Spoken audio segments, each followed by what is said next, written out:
Hi folks, welcome back to the Cannabis Corner. I'm your host, Kerry Burns. You know, if you could think back about during the time when our founding fathers were getting ready to write our Declaration of Independence, and then subsequently a year or two later they wrote the Constitution, you can imagine what the ideas that were going around in these these founding fathers' heads about how they wanted this country to be, because they've been under the strain of the king and the royal reign and all that, and heavy taxation.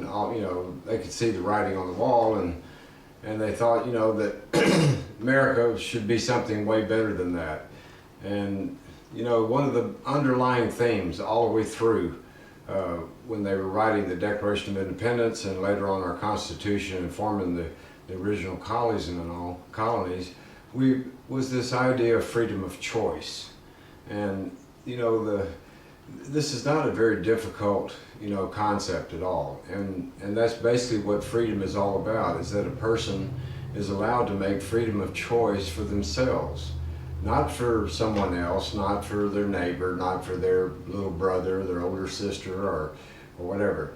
This is a law that's unique to you as an individual, and it's your freedom of choice. And the concept of this freedom of choice, it reigns out all the way through the Declaration and the Constitution. And the reason that being is because these people actually wanted a country where that could be practiced, where that type of life that they wanted, where they could make the choices for themselves that best suited them, would be possible. And that's basically what was the driving force of setting up the United States of America and writing our Declaration, our Constitution. And freedom of choice, it covers a lot of ranges in the realm of your own personal likes and dislikes. I mean, what types of foods you like to buy and eat, what types of, how you wear your hair, what clothes you wear, what church you go to, or whether or not you don't go to a church, or just basic decisions day in and day out that you like and pretty much take for granted here, weren't so back then. And this idea of, really manifested itself once the country became, its own country, and broke out free from the reign of royal rule and all. This concept, though, seems to have eroded, a couple of hundred years later when Prohibition came about in the early 20s and continued on into the 30s. The government decided that people didn't have the right to have the freedom of choice of drinking alcohol, whether they were of age or not, and so they made alcohol illegal.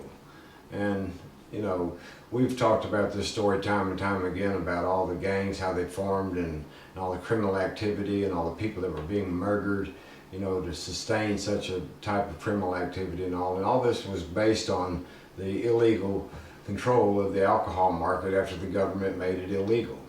And this one period in our history, is sort of a proving ground to us of what happens when the federal government tries to deny the citizens the right of freedom of choice, the right for themselves to make decisions when it comes down to, substances we put in our body. And nothing could be further from the truth than this cannabis issue that's been going on since the 1937 Marijuana Tax Act. All the cannabis users, I'm talking about the recreational users now, back in the mid to early 60s, late 60s into early 70s, you never heard of anything called medical marijuana.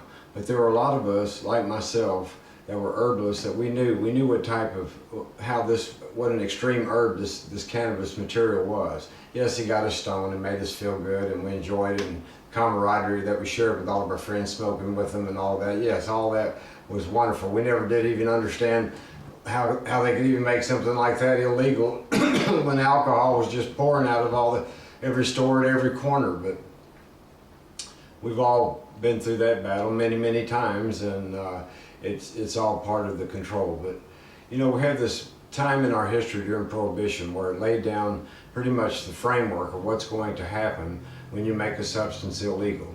And of course, first we had the rising of the Al Capone gangs, the Murder Inc., all the mafiosos that began really hardcore back then. And killing was one way of getting rid of the competition and getting rid of people who were snitches or or anything that was going to, mess with the business, as they say. But, here we are. Now, this was in 1937. We'd just gotten out of the Depression. They finally made alcohol legal in 1935, because really what finally got to people the most was all the killing, all the violence and everything that was going on, because the mobsters ran the booze business. And today, and this has been going on since the early 60s and late 60s, we have this same type of activity going on around the world of these mobsters controlling the cannabis coming into this country, particularly those coming from the southern borders. This is why legalization in Colorado, Oregon, California, Washington, and now about a half a dozen other states coming up for vote this year is so important, that the whole country get on board with this, because we're just, as human beings, we're better people to let what's going on out there go on and continue. And during the Capone days and stuff, they estimated around 150 people maybe a day were dying, from the violence and all the murders and stuff and all. And you're talking about,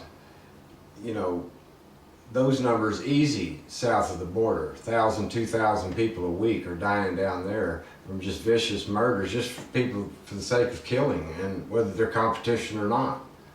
And most of this is over who controls bringing the cannabis into this country. And I applaud these states that have finally figured it out, that have at least begun to make cannabis legal. But the recreational user is kind of getting the shaft in some of these places, because the recreational cannabis user has been fighting this fight for legalization many, many decades longer than the medical marijuana even came about, even before that term was ever even coined and even begun to even be used. And people were using it for medicinal purposes, for sure. It's an herb. That's nothing strange. What we didn't understand when medical marijuana came out is how an herb and an herbal practice had been going on, not only in our last 2 decades prior to that, but also around the world in various cultures for thousands of years. We didn't understand how all of a sudden this was going to be turned over to a medical doctor who pretty much up until that point had scoffed at herbs or any type of herbal remedies. And yet all of a sudden the medical field are the ones that you got to get permission from to carry your medical card so you can go and buy legal medical marijuana. And it's unbelievable. We 100% support anybody out there that has any type of medical ailment, no matter what it is, to use cannabis for that, because it is a healing herb. It is on that list of healing herbs, and it's one that's very important.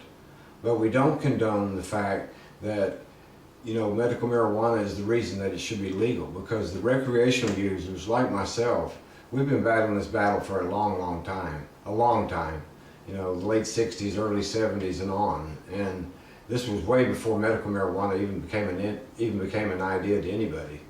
So, it's not that I don't applaud the medical marijuana people and what they're trying to do. I understand that the whole idea is so that people who want to have access to cannabis can get it without, some type of punishment from law enforcement. That all makes a lot of sense. But doesn't it make more sense that we get rid of a law that's that damn stupid, that would punish somebody for using an herb that was actually beneficial, something that could heal them, something that helped them in their daily lives? Is it really possible that we have a law on the books that causes the type of violence that's going on down in south of the border and all the killings and all that? Because that's what the Drug Enforcement Agency does, is they chase after all these people trying to smuggle cannabis across the border, and the cartels are killing people because they're not making their loads through there. They're killing people who they think are snitching on to the Drug Enforcement Agency, and I bet most of them probably don't even know one way or the other who's who or what's what. It's just so clustered, what. But is it worth all of that in our society? I mean, we've already had states that have had cannabis legal now for over a period of 12 months, some of them almost 24 months, and we've had no deaths from it. Just like since the dawn of time, no deaths from cannabis overdose. We haven't had anybody going to the hospital because of cannabis, except for the exception of these children that were eating edibles and got sick to their stomach and were in some type of coma type, and basically they were stoned. I mean, we understand that. They didn't die though. What are the statistics in Colorado where this report came out of for teenagers that have died from the effects of alcohol, whether it was being drunk and dying from alcohol poisoning or being drunk and being behind the wheel and getting killed in a fatal car wreck that was their fault? I mean, come on. Y'all want to make such an issue over young children that are eating edibles and it making them sick to their stomach. Where are the parents of these children to make sure that those, that they weren't even getting hold of that? I mean, come on. I mean, you want to make a comparison and try to dog something down just because you can't find anything else wrong with what so far has been going on in Colorado and all. I think you better at least be armed with the other facts, because when this cannabis legalization first started going on in Colorado, it was a like alcohol, presented to the public, and in that sort of form, and so, which I couldn't believe anyway, because alcohol does kill so many people, and it does mess people up and causes lots of problems that cannabis wouldn't even begin to do. But I understand also too that the legislative bodies in this country and all, and the way you have to approach them to get laws passed and all, is not really what you and I probably would do. And the fair thing to do is just to go ahead and make this herb legal. It never should have been made illegal in the first place. So correct your mistake and just make it legal. Don't make it have to go up for a vote. Don't try to let these people keep passing ignorant facts about it that are wrong and haven't ever happened, and trying to sway the public to vote one way or the other. It's a matter of choice, and it comes back to those freedom of choices that the founding fathers were thinking about when they were forming this country. And it was that God gave you the ability to make decisions for yourself, and it shouldn't be that anything on a personal level like that shouldn't be the business of anyone else making that decision for you. And nor should there be any type of law nowhere in this world that prevents you from being able to do that, and particularly to use an herb that has been proven safe so many times over and proven unsafe not one time. So what type of common sense, I guess you will, if you must think of it that way, does it take for people to get a clue that this is a very safe herb? We shouldn't be out there arresting people. I hear every day of stories of people still getting arrested for possession of cannabis in the United States of America, while we have nearly half a dozen states in the country either legalizing or fixing to legalize. Now, we're all Americans here. This has got to stop, and we've got to free all the people that are in jail right now for pot. We need to let them go. Quit wasting tax dollars on keeping these people in jail. They are not criminals. They weren't criminals from the beginning, except in a society where the powers that be that make these laws just so they can lock people up and process them to make the money off of them. Let's stop all of this. Let's quit wasting money we don't have for keeping potheads and people who want to use cannabis herb for any reason in jail. And let's truly make this herb legal. Let's make it legal. And the founding fathers probably would have a different definition of legal than what we're having today with this issue. They would just look at it and say, I thought you were going to make it legal. We didn't fight that hard in setting up this free country for it to still be regulated to that extent. That's not freedom. There's some laxation, and certainly people are able to, without getting arrested, to go in these stores and buy cannabis and grow some for themselves, but that's not legal. That's not turning it over to the free trade market and all that. The restrictions and all the regulation, the heavy taxation, all that. No, that in no way, shape, or form approaches legal. That's just another form of the cartel, except that y'all aren't doing all the murdering. And thank God for that, but surely this is just not a difficult an issue as everybody's trying to make it out to, and all the BS that comes out there on the major airways and the televisions and stuff. It's insane. It's absolutely insane. And I'm not a person standing alone in the crowd of somebody who's been smoking cannabis for over 45 years. That's a father. He's fathered 3 children, raised 4 of my own, graduated from college, ran my own business for 25 years. I'm not standing alone. I'm not a unique person. I'm just a normal, everyday American, just like those out there that are working hard and going to their jobs or running their own businesses and all. They come in the evening and they like to smoke cannabis to relax, use it for medicinal purposes, just to use it for herbal purposes, or just for nothing else, for just social purposes, to share a moment and a good time with their friends. This is not to be under the scrutiny of anyone, no matter what. No government anywhere should have that ability to do that on anyone, any citizen anywhere, but particularly in the United States of America, where we are supposedly free citizens, but we have so much to work on that so works against that. And I just hope that people out there, that you'll realize that whether you're a recreational user or a medical user or not a user at all, we're all Americans. And if we really are going to respect the idea of freedom of choice among all of us, then we have to exercise that also. We have to, quit talking about it and just do it.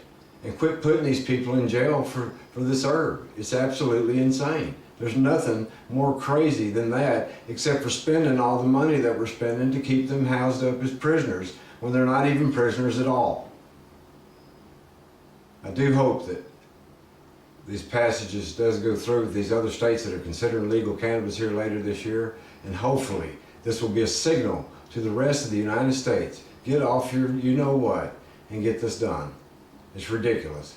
And if you want to end the cartel, end all the violence and those things like that, do just like they did when they ended Prohibition, because once they did that, all of that activity went back under the table and disappeared. And that's exactly what will happen south of our border, and it's exactly what will happen around the world in all the different countries that have their own cartels running different schemes just like the ones in Mexico. And I thank you for joining the Cannabis Corner.